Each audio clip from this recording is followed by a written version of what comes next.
Hey, it's Lee here with Seven Sparrows Farm, and I'm here with Silas Brown from Brown's Beef, and today we are talking about different types of intensive grazing. So Brown's Beef is a local, family-owned beef business in Hayesville, North Carolina. We offer grass-fed, grass-finished beef, no hormones, antibiotics, USDA certified, either wholesale shares or retail cuts.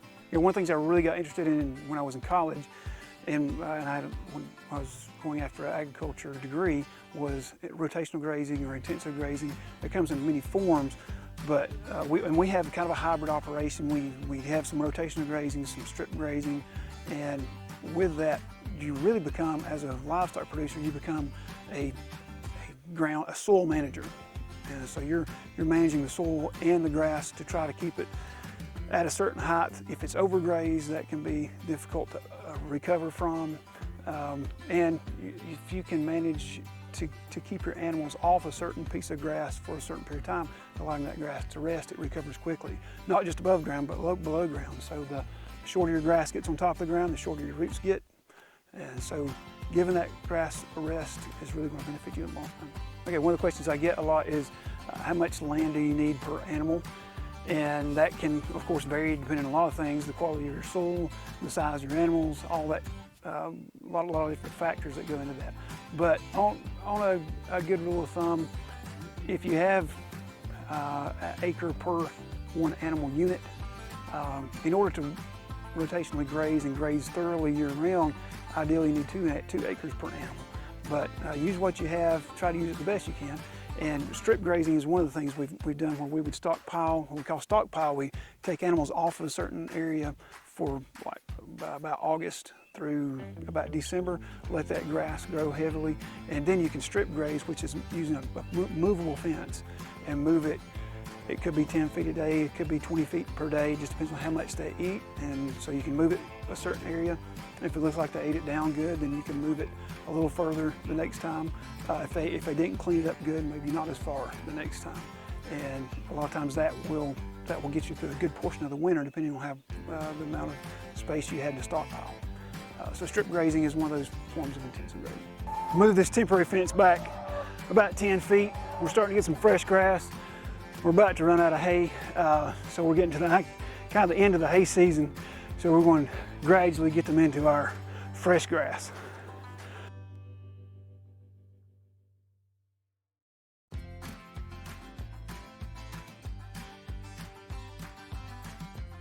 Of course, it won't last them long, so if we were strip grazing a whole lot of this, we'd move it more, give them more space, but we'll give them a little bit to go along with their hay. Don't want to give them too much or they won't finish up the hay. So. Okay, and so another question is, how often do you move the animals? And that really just depends on the height of the grass. When the grass gets down to about 3 inches, you want to move them off to give that grass, if it's 3 inches tall, then you still got a good root base that will help it recover well, and it doesn't take as long. If it gets grazed down too close, or if your stocking rate is too high, if you have too many animals on a small piece of ground, then they're going to eat your grass down very low. Your grass also is what competes with your weeds, so you'll have more of a weed problem if it gets grazed down too low. So kind of gauge it. If it's at all possible, try to get them off of a certain area where the grass gets down to about 3 inches. And it also keeps them from cutting trails. Animals, they have a certain path that they walk back and forth every day, and if they stay on that certain paddock or piece of land for an extended period of time, they cut those trails in, and it's not going to grow any grass on those areas. So what kind of equipment do you need if you're going to rotationally graze or strip graze? If you're going to strip graze, you're going to need a very small portable posts, fiberglass posts you can step in the ground, and either poly wire or some kind of fibrous wire that will move easily. Other than that, as far as fencing in general, one thing I really hate doing is trying to catch animals that get away. So I would recommend, what I've done is whatever kind of fence, whether it's wood fence, woven wire fence, barbed wire, I build 2 fences. It's very inexpensive to come along with rebar posts about 1 foot inside my fence and run another hot wire, whether it's barbed wire or slick wire. It keeps them away from the fence, and I have animals that are in town, so I really don't want my animals out, and that's So that's what I would recommend. So another thing you'll need as far as equipment is a fence charger of some kind, whether it's solar or wall plug-in, either way, just a good quality fence charger.